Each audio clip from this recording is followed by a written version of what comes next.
Okay, You ready? Stacy. All right. Well, thank you guys for having me. For those of you that don't know me, that I see once a month, my name is Stacy Griffin.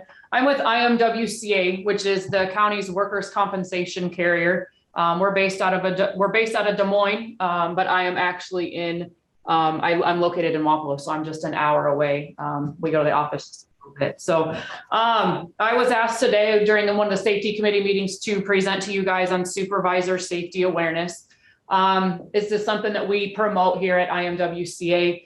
A lot of times upon hire and promotion, people aren't always given the information that they need as far as what safety items are necessary and pertain to your job duties, as well as what happens when you become a supervisor. So I've been teaching for several years, probably close to 20 years for adult learners. So I know I've got your attention span for about 50 minutes here, and some of you that's a stretch even at that.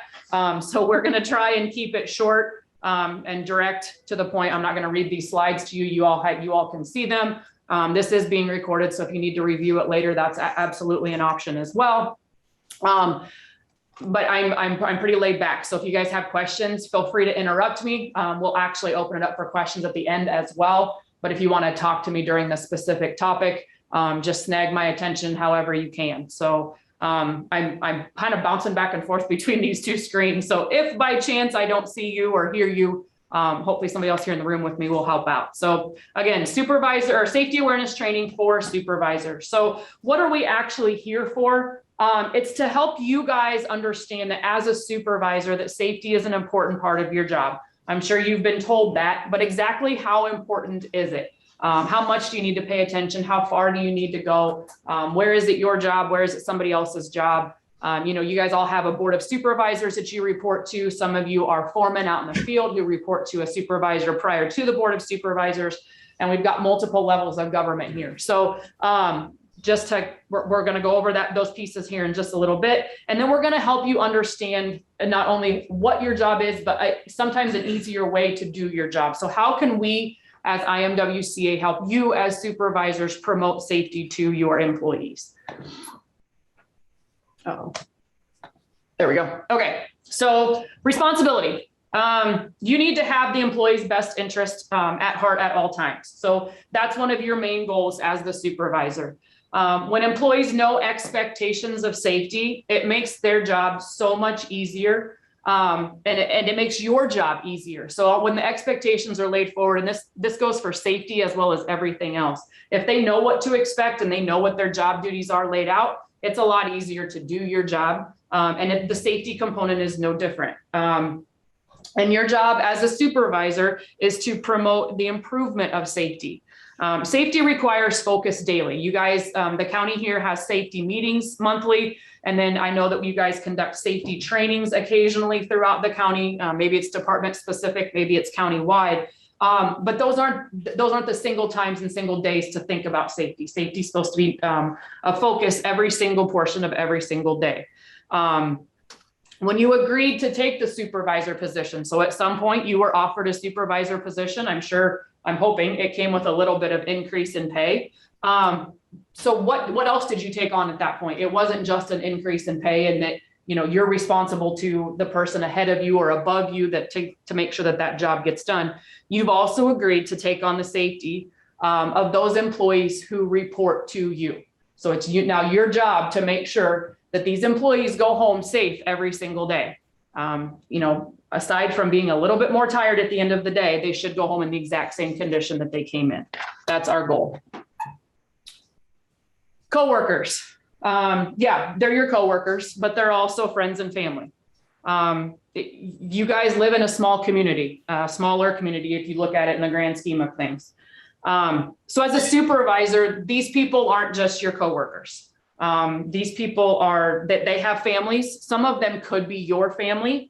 And you're going to see them every day. If you are not one of those people that goes straight to work and comes straight home, you need to stop at Casey's for gas, or you need to run to Walmart to grab something, or Hy-Vee to grab some food for dinner. You're going to run into these people. If you don't run into these people, you're going to run into somebody that's part of their family. You and your other employees, you've got personal ties to the community. You go to sporting events within the county. You would go to fundraisers. All of those community events that you go to give you a tie to your community. They make you not only responsible ethically and morally, but then we're going to cover here in a little bit how you're legally responsible to these people. So it's all encompassing, and it all comes for full circle. I apologize. I just a little bit of background on me for one or two little seconds here. I worked in EMS for 20 years, so out of Wapello, and I also did medical examiner investigation for the county. So when we had a death anywhere in the county, we had to go out and look at these people. And then we had to sometimes report back to the family members that one of their loved ones was deceased.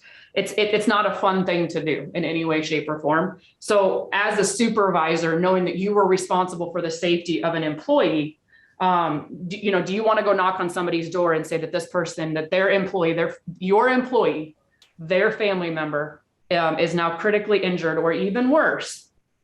And do you want to be the one to have to give that news? Because that was up to you to keep them safe every day. It's one thing if you have to give that information to a complete stranger, but to give it to someone that you will see over and over again in the community is completely different. So let's look at this picture. You can laugh, it's fine. We get it. I'm not sure where it's out of. I'm hoping it's not in the United States anywhere. But let's look at this. So is this acceptable? No. Right. I'm going to hope that everybody, I know you're muted, but I'm going to hope everybody said no. So my big questions to you, are you going to let your children do this job? Yeah. No. No. How about your spouse? No. Possible. So I can say some of you, I get that one. I probably need to take that part out of my presentation because I'm going to get that. Your employees are going to be put in harm's way. The people that you supervise, you've got needle sticks, you've got slick surfaces, you've got lifting heavy things, you've got irate customers, law enforcement. I see you guys are on here. You get to deal with the cream of the crop when it comes to people. So what are you supposed to do? You can't engineer away every single risk. You just can't. So what do you do? Well, the key is to have proper training and equipment to handle these situations that you can't engineer away. If you don't have both of these, you need to consider outsourcing a job. If it's something that you only do once every 5 years, is that particular job duty better completed by a professional that completes it every single day? Are they able to do it more efficiently and probably safer because it's something that they do all the time?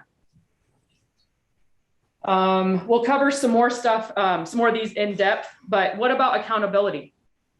Whose accountability for an incident? If OSHA walks up to this, or you walk up to this, or a coworker walks up to this, whose responsibility?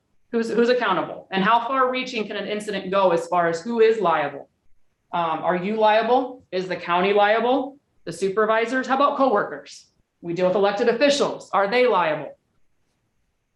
Protecting you and your employees. How does safety play a role in this? What about communication? Communication is huge. Communication is lacking in a lot of different places. But how is this supposed to flow with you, your supervisors, your employees? How does all of that communication flow? Do they know? Is it strictly a top-down thing? Your supervisors can give orders going down and that's it. Is there ever an opening where supervisors at a lower level, road sticks in my mind, or law enforcement, when you have shift supervisors and road superintendents, are they allowed to give information and make suggestions from the bottom up? How about communication sideways? How does communication flow? So we'll talk a little bit about the business side. This isn't really our focus, but just so you're aware, those of you on the safety committee, we go over, I give an update usually when I'm present at the safety committee meetings and we talk about the business side. But promoting safety is synonymous with promoting productivity. If your people are safe and functioning at 100%, then obviously they're going to be more productive. Not to mention if you're at full staff, you have exactly what it takes to get your job duties done with all of your employees staffed. If you've got somebody out, how does that affect that productivity of your entire department? If you're supposed to have 5 and you're down to 4, you've already lost 20% productivity. Well, then those 4 are pissy because we're having to do the job of not only mine, but now I've got a quarter of his work to do because he's out on sick leave or injured or whatever happens. So full staff is definitely full productivity. Usually when you have an injury for an employee, what about having equipment damage?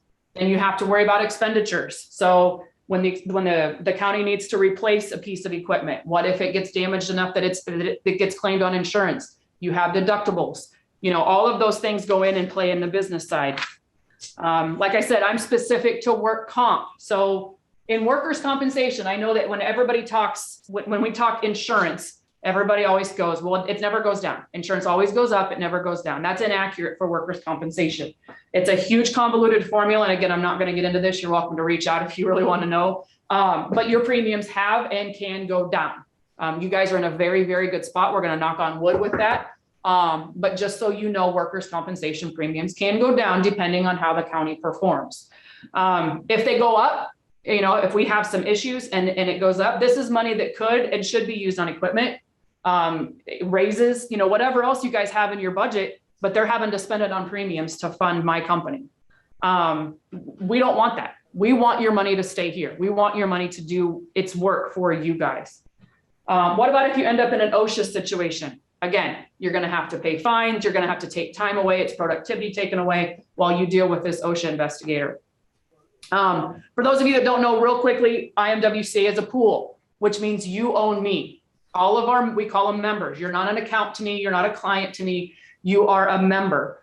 So you guys all own us. All of our 582 members are what own us. So you are a cohort to every other member. So if you're costing the pool, you're not costing us, but if you're costing the pool a bunch of money, we have to get that back somehow.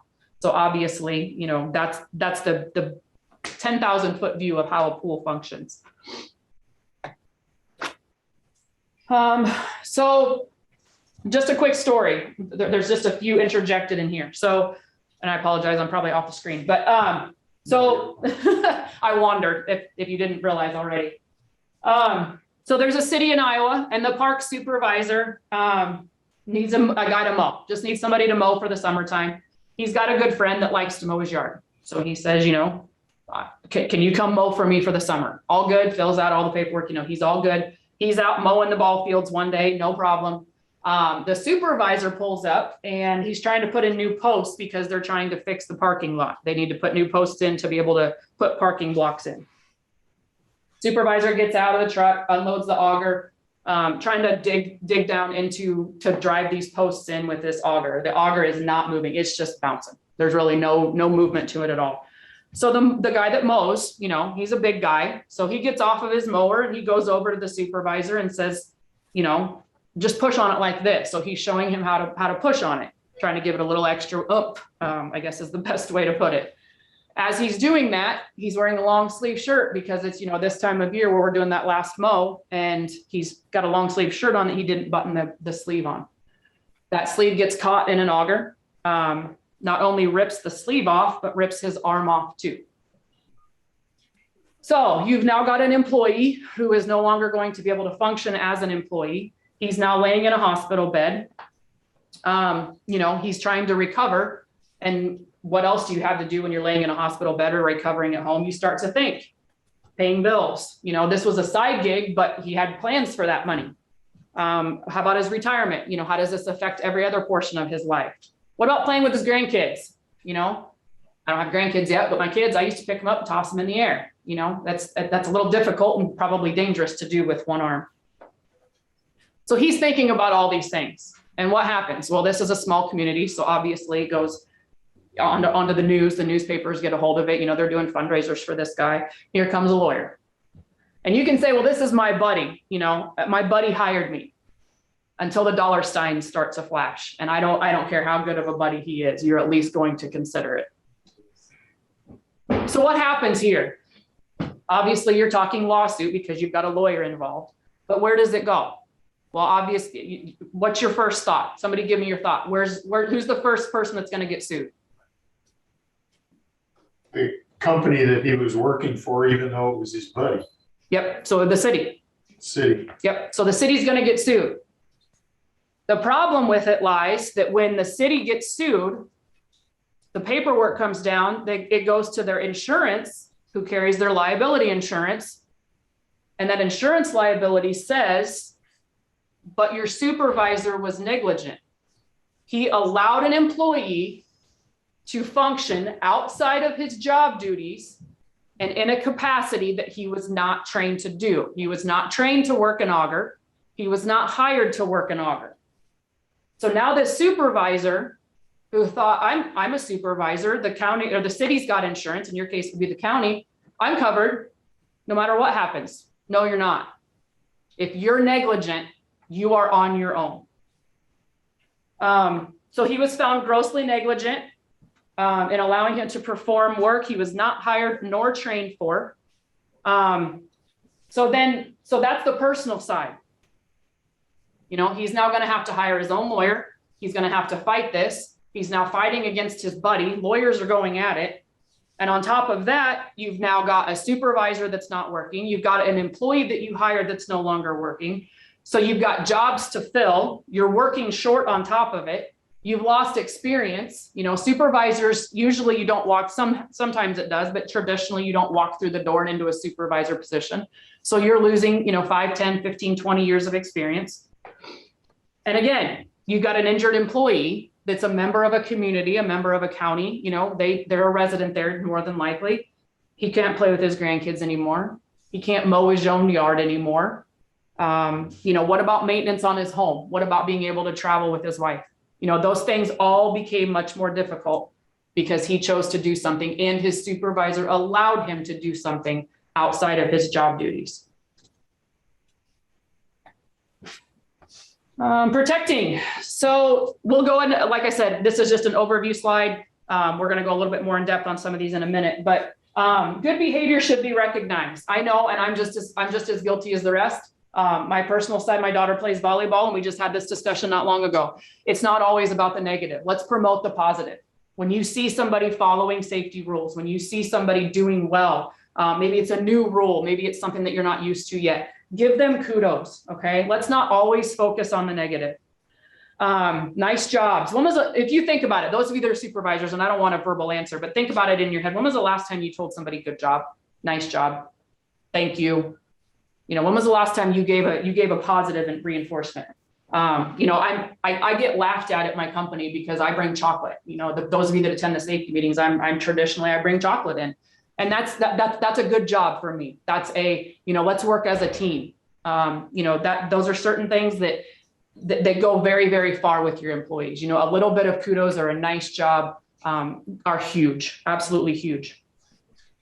Supervisors should participate in safety as well. This makes sure, this is twofold. Number one, if you're going to sit in training right there with your employees, that tells your employees that this is important because the supervisor is here too.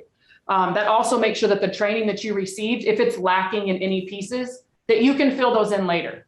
Very few trainings that you bring in from the outside that are not done internally. When you bring them in from the outside, there's going to be some pieces lacking. There's going to be Jefferson County specific pieces that need to be filled in.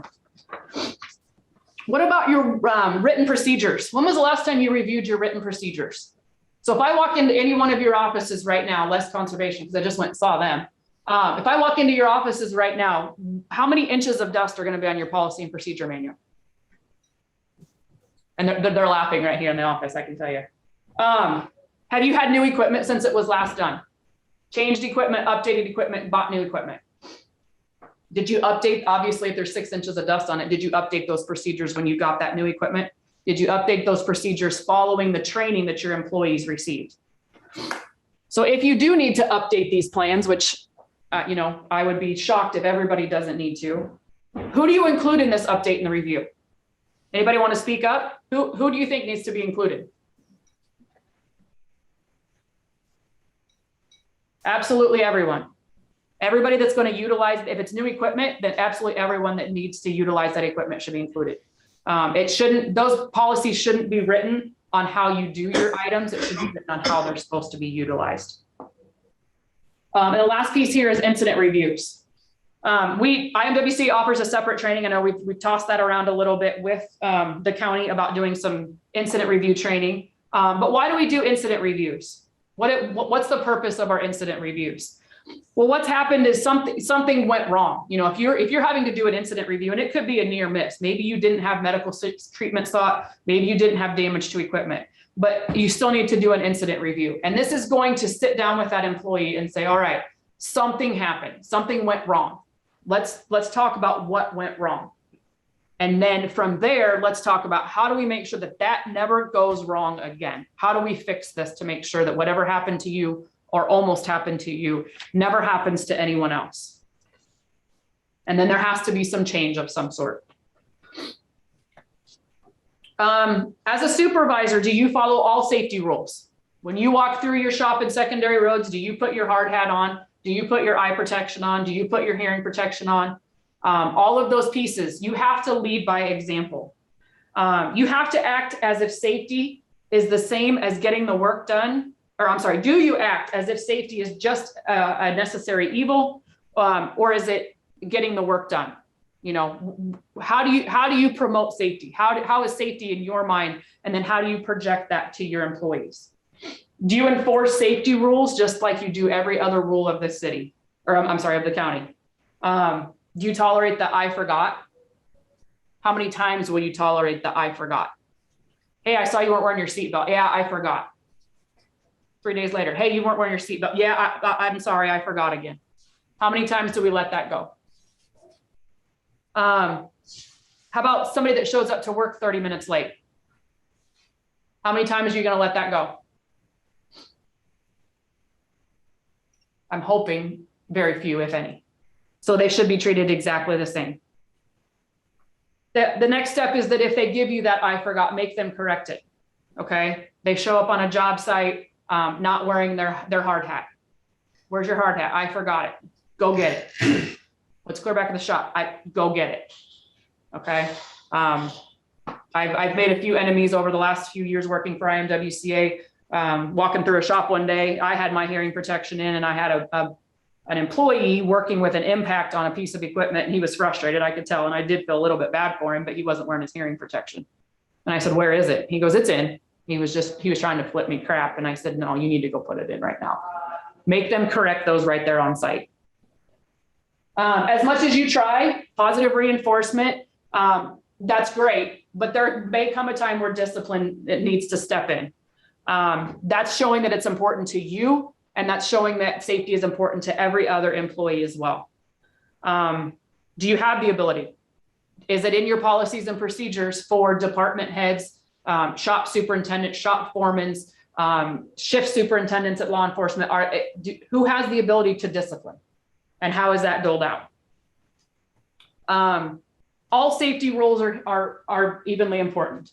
You know, you look at hearing protection, and it's just as important as chainsaw chaps. So if you're not wearing your chainsaw chaps and you have an incident, you're probably going to end up in the ER and have a huge number of issues that particular day. If you refuse to wear hearing protection, it's going to be a lot slower process, but there's still going to be an injury occur. Whether it's acute or long-term, the final outcome is still an injury in some sort. The biggest thing we can tell you is consistency is key, especially when you're not politically popular. You know, you have a job to do, and part of that job, as we talked about earlier, is making sure that your employees are safe.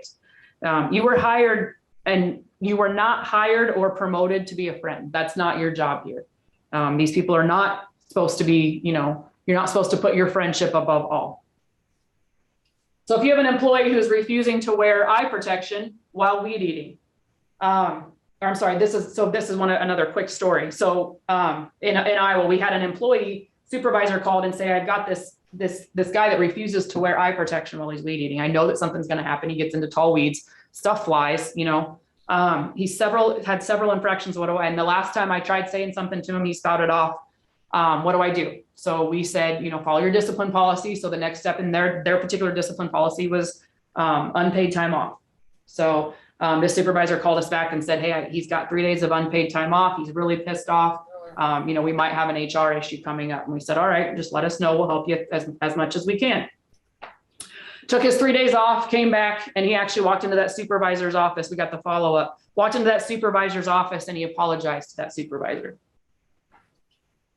And he said, you know, they talked about it, and they said, you know, I'm just looking out for your best interest. I appreciate it. And the supervisor did say, you know, I'm kind of questioning, you were very upset when you left. So what changed? You know, what turned your tide here? And he said, well, I went home and I started complaining to my wife that, you gave me some unpaid time off and it's my job or my question if I want to wear the protection or not. And she said, it is. She says, but it's his job too. So therefore he was doing his job and you were not doing yours. So essentially when he went home, he thought about it, had time to realize that he was in the wrong. So he came back in and apologized. Safety manuals. Again, where are we at here? Sorry, I lost my spot. Oh, here we go. So safety training. Training needs to address the actual exposures, and then you're going to test, or they're based on your clear procedures. So you need to go through and do a job hazard analysis. You need to figure out what are all the job duties and what are all the things that you do every day, or every week or every year. Maybe it's once a year, maybe it's once every 6 months. You got all those pieces in there. You need to train as needed, not when it's just convenient. I'm really big about, if Mother Nature throws a wrench in your plans and you can't finish your day like you thought you could, let's do some safety training. But those are those off the wall pieces that you can utilize. You also need to have set trainings. And again, not just when it's convenient. IMWCA offers an online training system. It's great. We've got 350 some classes. You can create your own and you can track all training in there as well. But that's only step one. If we offer chainsaw safety training online, that's great, but that doesn't tell you how to operate the steel chainsaw that you have in your shops. That just tells you how to operate a chainsaw. So watch the video, take the test, and then go to your shop and figure out, put your hands on it, show everybody how the proper way to do it is. Again, I live in Southeast Iowa, just like you guys do. I could walk into your shop and, hey, have you ever operated a chainsaw? Absolutely. My dad grew up on the farm. My dad taught me how to operate a chainsaw. So when somebody says that, that scares me because I know how to operate a chainsaw according to what my dad taught me. And then I know how to operate a chainsaw according to the actual safe way to do it. So you need to make sure that those people are trained. And then you need to test for competency. Our online training system will let you breeze through the slides, but you have to take a test for competency. You have to let them know that you know the information.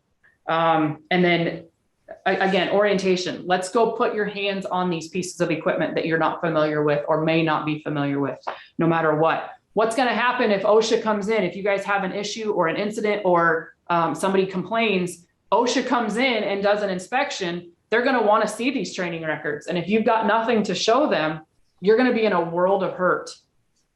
How often, how much training do we do? How much is too much? Well, I can honestly say there's really never too much training, but you also have job duties that need completed. Yeah. How much training do your employees get upon hire? There's definitely an orientation, I'm sure, at the county level. You walk in an auditor's office, of course you want paid, so there's all the tax forms and all those good pieces, your insurance and all that great stuff. But then how do we train people? Do we take them out and show them all the pieces of equipment in their first few days? So when do we repeat it? If you take them out and show them every piece of equipment that you've got, how much of that information did they retain? So when you take them out and show them, and I'll just keep coming back to this one, chainsaw safety, because they were hired in December, so you covered all of that, and you don't touch a chainsaw until April, you probably need to hit on it again, just to make sure that they got the information. And again, when you do your training calendars, make sure that they're appropriate for timing. You don't want to do snowplow safety in July. It just doesn't make sense. So make sure that those are timely as well. So if you ever want to be sure of hitting your target, you shoot first and call whatever you hit the target. This is what safety training seems to be a lot. We just throw the dart. Oh, that's what I meant to do. How many times have you screwed something up or missed the last step on a set of steps? You're like, oh, I meant to do that. This is how we look at it, and it can't be that way. So you actually have to make sure that you're purposefully completing training and planning those trainings out. And then again, training just to say you trained. Yep, we had training today. On what and what produce, what deliverable did you have at the end of that? Procedures. As a supervisor, you have to read and understand the procedures and use them as a guide for your employees. These are just not something you throw in a book and let them collect dust. Again, we don't need to answer, but when was the last time they were updated? How many layers of dust is on there? Did your employees participate to create the ones you have now? And we talked about making sure that they're included when you update it. Because you want to make it real life. You want to ask them how they're performing that job duty. If it's the safe way to do it, that needs to be your procedure. Your procedures need to, your written procedures need to match your actual physical procedures.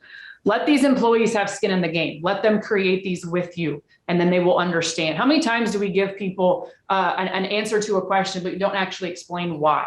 How much better do we get when we know why we're doing something the way we're doing something? I compare it to, the 2-year-old. Why?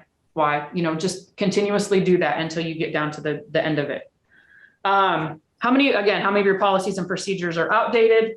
How about hazardous communication plans? That's a big one that OSHA loves. Their fines are huge for hazardous communication plans. Any of you that are compliant with hazardous communications, where you have chemicals on site that apply, when was the last time you updated those?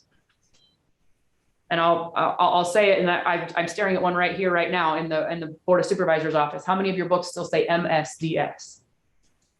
I believe it was 10 years ago that they changed that. It's now SDS. So if you go in and you have a sheet that was printed in the last 10 years that says MSDS, that manufacturer is actually liable for those. And then you're liable for retaining those pieces. How many of you have safety policies and procedures that weren't even written in-house? Do you hire an outside contractor? I come from emergency management. We hired outside contractors to write procedures, and I never understood why, and I never used them. It doesn't make sense. Everybody operates in a different capacity, and everybody operates in a different way. You bring an engineer or a consultant to write these for you, they're going to be written in OSHA. You bring back any one of your employees that works in the field and ask them to decipher that, and they're going to tell you, I don't know. I don't understand it. It has no place in your business. How many words will they not even be able to pronounce? So this is a little bit more in depth. Again, we have a separate training on incident review that I know we've discussed, we've thrown out there, potentially doing here in the future. Basically what happens is something went wrong. You have an employee, like we talked about a little bit earlier, you have an employee, something went wrong or almost went wrong. So what do we need to do to make sure that it never happens again? I don't want it to happen to you, and I don't want it to happen to anybody else. When you're doing these, you want to ask open-ended questions. And the first words out of your mouth when you bring an employee in for an incident review should be, I'm not looking to find fault. That's not the purpose of an incident review in any way, shape, or form. This is not for fault. This is trying to figure out what went wrong so that it doesn't happen again. A proper incident review is, you're going to review the process that was, a proper incident review reviews the processes that were utilized and lets you know if you need to update those. It's going to usually thwart questionable claims. You have an employee that says they rolled an ankle on Friday. They don't say anything to you. Monday, they come in, they're really limping, and they say, well, Friday, I rolled my ankle. Well, what happened over the weekend? Is this a personal injury that you're trying to get workers' compensation for? You sit down and start questioning, going over the questions in the incident review that you go over with every single employee that has an issue. It's going to be tough for them to understand, or tough for them to answer a lot of the questions in there. It's going to be very tough for them to keep their story straight. What about horseplay? Do we pay out claims for horseplay? Absolutely, we do. Does it make Stacy happy when she sees those come through? Absolutely not. So as a supervisor, you want to thwart those as well. So if that employee knows that if I get hurt doing this and I have to sit down with the boss and do an incident review and explain to him what I was doing when my only answer is screwing around, it may make them think twice about doing it. Hopefully, that's our hope, at least. And then it keeps repeat incidents to a minimum. If you have an issue, your policy and procedure is not correct, the way you're doing something isn't correct, whatever, you make that correction and fix it with the first injury, it shouldn't happen again. As long as you train everybody on the new policy and procedure, you shouldn't have repeat incidents. Again, incident review, this is exactly what most employees think. This is what the employees think their supervisor is going through their supervisor's head. I didn't say it was your fault, but I am going to blame you. And that's not true. We want to help them understand that this is not a blame game, but they have skin in the game. This is their policy, their procedure, and their operations. You have to want to make a change. As a supervisor, you have to be open to the fact that the biggest words that drive me absolutely insane and have for probably 20 years, it's the way we've always done it. I sat in a county board or a county super safety meeting yesterday, and they had a guy that fell off of a skid steer as he was fueling it. And I said, why is he standing on a skid steer? Well, because that's the way we've always done it. And it was all I could do to not jump across the table. I cannot stand that. And somebody else even brought up, well, how many times has this happened? And with this employee, it was the first time. But traditionally, in the 20 years that the engineer had been in there, it's happened several times. And I said that it's time to stop then. We need to figure out how to engineer this away. So you have to be willing to make a change. Those easy changes, it's easy to institute a change after an incident and an incident review because the employees are open to it. They watch somebody get hurt, potentially get hurt. They don't want it to happen to them, you're hoping. So you guys, as a supervisor, what's your role? We have incident review model forms online, and I believe with the new safety manual that the safety committee is going over now, I think those are going to be included. So you'll have templates. You'll have something that if you have a company nurse report that gets forwarded to you, that you'll be able to call that employee in and sit down with them, and it's all going to be laid out for you. What do you need to do? What questions do you need to ask? And what answers do you need to give? And this can save you potential responsibility. You've done your due diligence. If you have an injury and you do absolutely nothing, what's going to happen? And it's repeated. Again, we're going to come back to liability on that supervisor because they did absolutely nothing. And again, you're covering yourself. You know, I heard it from a doc one time when I was transporting a patient. I had to go Google it. It was CYA, and it's basically cover your backside. You want to do these in a timely manner. Fresh memory, you know, you want to remember exactly what happened with that employee. That employee wants to be able to give you their story as best possible. So you need to do it quickly. The more time that goes, the more time they have to make up an inaccurate story. My notes here say a BS story. So it gives them less time to make up a story. They're going to give you the truth because they haven't had time to come up with anything. And then again, in your department, you need to have an immediate corrective action. If you have an incident on Tuesday, and you do nothing about it, what happens if you have a repeat incident on Thursday or Friday? You know, get these done, get them done quick, and then make the change that needs to happen. And that shows your employees that you care. That shows your employees that, hey, dude got hurt. We don't want this to happen to somebody else. So let's make this change so that nothing happens as of right now. One and done. You want to find the root cause of these. What is the root cause? We have a lot of committees that do incident review, and they say, well, somebody slipped and fell. Well, there's ice. Okay, we'll put out more salt. We had one in a county up north, and my boss actually helped them do incident reviews. It happened to be he was training them. And so he looked at, they had done like 6 or 8 months of incident review. And then so they did a year in review, and they looked and saw, and they had all these slips and falls in this one spot. And it was like the northwest corner of the courthouse. And all these slips and falls. And so, and the employee said, I slipped and fell on ice, and over and over and over again. So as soon as they got that company nurse report, they were going to the maintenance guy and saying, hey, they're falling on ice. Go find the ice. And the maintenance guy's like, I don't find it. There's no ice out there. I've been through everything. I've salted everything earlier. Well, come to find out, it was a freeze thaw issue. So by the time all the processes came around, it was 2 o'clock in the afternoon. On the corner of the courthouse, it had gotten enough sun that the ice had melted. Where at 8 o'clock in the morning, when people were reporting, it was still frozen solid. So again, root cause, timely reporting and timely follow-ups are huge. And then again, you need to come up with a solution. You need to fix up, something needs to change, and even if it's coming down to an employee that's horseplay, you need to discipline them for that. So there's a change that needs to happen in some way, shape, or form. Another account we found out people weren't wearing their personal protective equipment, and it was all of it. Sometimes it was earplugs, sometimes it was ear muffs, sometimes it was latex gloves, sometimes it was eye protection. They were having these issues, and it all came back to them not wearing their PPE. And so finally we sat down with that member and we said, what's going on? We brought in their supervisor and the employees, a couple, 3 of them that had been caught not wearing it. What's going on? And they said, well, it's under lock and key. They'd had theft issues. So the supervisor put the PPE under lock and key because he wanted to be able to divvy it out. And he's like, well, but he was gone on Tuesday and I needed hearing protection. I just went without.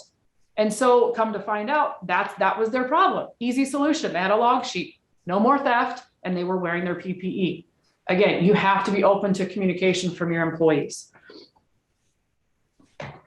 What happens? You know, we don't do investigations, or investigations are done haphazardly, or they're done just to check the box. You know, if you don't have time, you know, you tell your employees, I don't have time to do this, so we're just going to sit down and do it real quick. Then you don't have a job. You're not being a supervisor. That's not what you were hired for. This is part of your job, and you're essentially telling your employees that you don't have time for their safety. You don't care.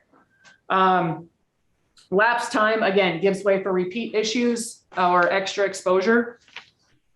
Findings and solutions take more time. You know, like I said, it's a different situation here, but it's kind of like the 2-year-old. Why did this happen? Okay, why did that happen? Okay, why were you there? Okay, what happened before that? You know, it's all those investigation issues, and I'm speaking you know, the language here of law enforcement. That's what they do all day. When they're trying to investigate stuff, they're trying to figure out exactly what happened at the root cause. Change is an unpopular process. I don't know if you guys ever did, but at one point in my life, I had to read the book, Who Moved My Cheese? You know, when you change something on people, okay, you've moved my cheese. And are you going to have people that are going to starve and die right there? Or are you going to have people that are willing to accept it, knowing that it's for their best interest and that they're going to move? You as a supervisor need to make them and show them the new cheese, show them the new spot, and then explain to them why you're doing it the way you're doing it. If you save an injury, an incident, one injury or one incident, it makes everything that you did completely worth it. If you don't make any change, then essentially circling back, you're telling your employees you don't care. Somebody got hurt. Yeah. All right. We pay premiums. They pay claims. We're all good. And that only happens for a certain while.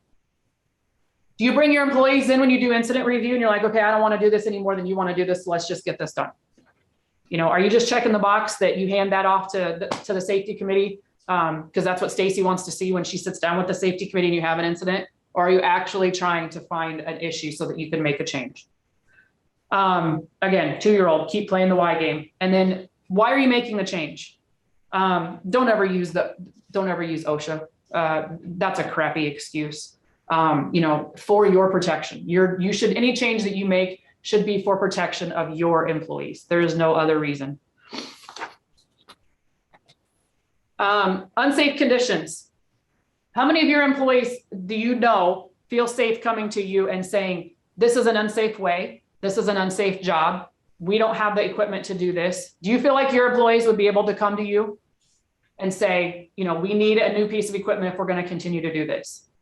If you didn't answer yes to those questions, you need to have a sit down with your employees and let them know that they have every right to talk to you about safety issues. And I would hope any other issue, but we're going to focus on safety right here. And if they have a suggestion and it's a good one, let's change it. Let's change it now. As of right now, this is our new policy. As of right now, this is how we're going to operate because it's the safest way to do things. How many of you, quick show of hands, how many of you have ever heard of the term stop work authority? One, public health. Okay. So for those of you that don't know, real quick, stop work authority is a policy. And what that policy says is that any employee, absolutely any employee, has the right to say, time out, we're stopping right this minute because this is unsafe and can cause huge repercussions if we don't. And it can be something that's so far down as to you are taking 3 coworkers to a job site or to a conference or to a meeting, and one of them refuses to wear a seatbelt. It can be anywhere from that clear up to, you know, you're digging for an issue underground and you don't have boxes, you don't have shoring because, you know, we should only have to go down 12 inches. We don't, you know, it's no big deal. Nobody's going to get in the hole. And next thing you know, you're at 42 inches and you still haven't gotten the trench boxes. One of your employees needs to stop, actually, hopefully before then, and say, nope, we're done. We're time out. We need to go get the proper equipment to do this. And you need to give them that authority. Okay, another picture. I hope we all know, but what's the issue here? Kind of small, probably depending on your screen, especially. The chain that's underneath the PTO chain. PTO shaft is exposed. Yep, there's no guard there, and then there's a chain below it that looks like it's pretty loose and could get stuck in there at any point. So this is an actual picture. This is something that came from our picture library that one of our safety and risk improvement advisors took. So we find this, so we go to the employees that work in that area and we say, what's the deal here? Well, it's been that way for like a year. Why? Again, 2-year-old. Well, what happened was we ordered the part and it didn't fit. And we tried to make it work for like 2 months and it was just more of a pain in the butt than we were willing to deal with. And so, but it was like $600. So we just tried to deal with it. And then I think, and the guy didn't really know what happened to the actual guard. He said, I think somebody ended up taking it off or it broke enough that we had to take it off. But the supervisor said, make it work.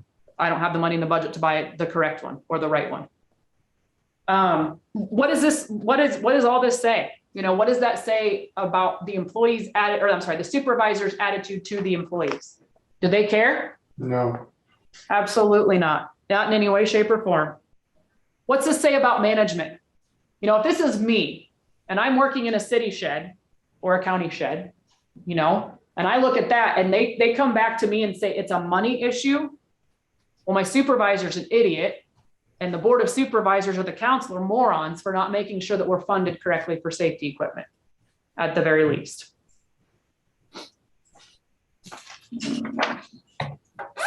Communication. It's absolutely lacking everywhere. I get it. So let's try to correct at least at the safety level.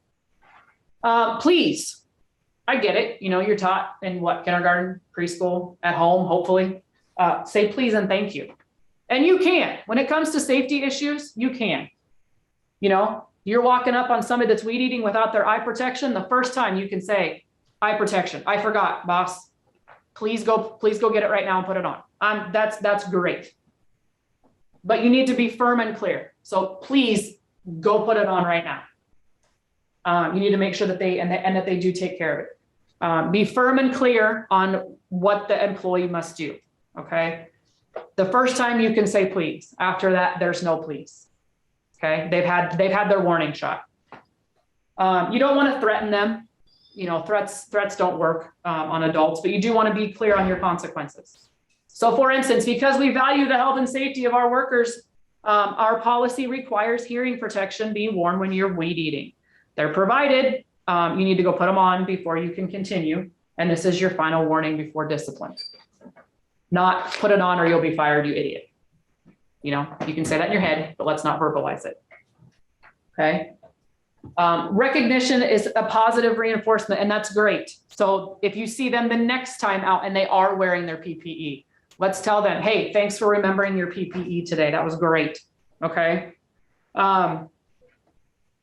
They're doing their part to be safe. Let's recognize them for that. Not only does it serve as a recognition to that employee that they're doing a good job, it also says that, hey, boss is watching. You know, how many times, what is it? While the cat's away, the mice will play. You know, if your employees don't feel like you're watching them, they're going to do whatever they want. So this is the final story I've got for this particular presentation. So this is an actual story from my supervisor with IMWCA. Prior to coming to IMWCA, he was a city manager. Hired a younger kid to work on the city crew. I think it was in the wastewater. Hired this younger kid because he was hired because of political reasons. I'm not going to mince words. Okay. So gave this kid a chance due to political reasons. And he was hired on with and this particular one it happened to be a city. Kid took advantage of the fact that he was well known from day one. Basically did whatever he wanted to, however he wanted to, really didn't pay attention to safety rules and regulations, had multiple incidents. And every time incident review was done, when he was found as to what happened, if it was his fault, he was disciplined. If they were missing something, if it was something that the city needed to take care of, they did. Got to that point and their policy and procedure stated that, you know, with so many safety infractions, you're at risk for termination. And so Dean, my boss, went to the council and he said, it's time to terminate this employee. The council came back with, his dad is a very big donor to lots of our projects. You will do nothing of the sort. So he didn't. Continued to discipline this kid, try to get him into a spot where he wouldn't get in trouble, tried to get him into a spot where he wouldn't have issues. Nothing was really successful. My boss is, I think he was at home on a Saturday night and he gets a phone call, and it's EMS. And what had happened was this kid was cleaning out some of the wastewater treatment facility. And instead of tying off and putting the harness on, he just leaned over the railing system and tried to hook his boot onto the backside of it. As you can imagine, that didn't work really well. He ended up falling in and drowned essentially in wastewater. So now my boss that tried to fire this kid because he couldn't be safe, has to go notify these well-known people in town that because your son acted unsafe and we did nothing about it, he will not come home. Okay. So nobody wants to make that notification. Nobody wants to get that phone call. Nobody wants to be in that situation. So it is much easier, much easier to just take safety seriously. If you take it seriously, your employees are going to take it seriously. You know, and again, you personally are liable. These lawyers, you know, everybody thinks, and Darren's sitting right here, he can justify. Everybody thinks the deep pockets are with the government agencies, you know, the cities and the counties. That's who you want to sue, because that's where the deep pockets are. That's not true. They do have insurance, but again, their insurance may not cover you if you're being negligent. Are you making sure that you're not being negligent? Are you making sure that everything is good? I've actually got one final story that that did come from my boss. He's been around for quite a while, so he's got all the stories. There was a company, an actual external company that was hired to come in and replace some sewage liners. And I'll be honest with you, I don't know a lot about the sewage liners, but they're big tubes. You know, they basically go in and they line the sewage so that stuff doesn't leak. And it's an EPA DNR thing. So they hired an outside company to come in and do this. They checked them out, thought they were good, no issues. So they're doing their work. Friday afternoon comes, they're going to knock off early. They come out, you know, it's a permit confined space. So they do all their paperwork. They're good. They come out on Friday and they're putting their stuff away and realize we left the expensive box of tools back in there. So of course they're looking at each other and going, now what? They canceled the permit. You know, they'd had worn gas monitors the entire morning. They'd been fine. So Joe, for lack of a better term, runs back, says, I'll run in and go grab him. You know, we were fine. We didn't have an issue. We're good. He runs back in, doesn't come out. So coworker Steve's like, I'm going to go figure out what's going on. He must not be able to carry him. And so he runs in. I'm sure you can see all of the issues that are created with this. But neither one of them never did come back out, at least not breathing. They did send hazmat in and they did get them out at some point. But they found the supervisor that did not physically stop them from going back in, grossly negligent. And the city was also mentioned in this particular lawsuit because they hired the company. So you're responsible for your outside contractors too. But that supervisor of that private company that allowed those two individuals to go back in spent 5 years in prison. So if you think there's no consequences or that, you know, you're covered by the city's, or I'm sorry, the county's liability insurance, or that you're insured through them, you need to understand that you are insured through them as long as you're doing your job and doing it properly. If you're found to be negligent in any way, shape, or form, you're on your own, and they will tell you that. So not to end on a crappy note, but those are just pieces of information that we do want you guys to have. So my contact information is there on the screen. There's no gap in my email address, but if I put it in there at hyperlinked and then it turned blue and you couldn't see it. So if you do need to email me, it's all run together, obviously, as most emails are. That is my cell phone number, work cell phone number. So you're welcome to utilize it. I don't have a desk phone. But if sometimes, texting is easier, you're welcome to text that number. And again, I'm usually around every month with the safety meeting. So if you've got questions, you're welcome to come to those and ask, or ask me to stop by somewhere afterwards. So I do appreciate you guys coming very much. I appreciate your time and attention. I know they're valuable. If you've got questions, I'll be here for just a little bit. But otherwise, thank you very much for your time. Okay, those of you that are online here, could you send me the names of all the people that were with you that were watching this, so that we have a record of who all was on and we won't have to duplicate again? It's just me from Public Health today, Darren. Okay, Mandy. And I just wanted to say thank you, Stacy, for the presentation. I don't really have any particular questions, but thank you. You're welcome. I don't know that you can see, there's Okay. Dan's listed on there at the bottom. Yeah, Okay. I got everybody down. Okay, I didn't know if you could So- see it from your screens or Yep. not. Yep. All right. Well, thank you, everyone. Appreciate you being on.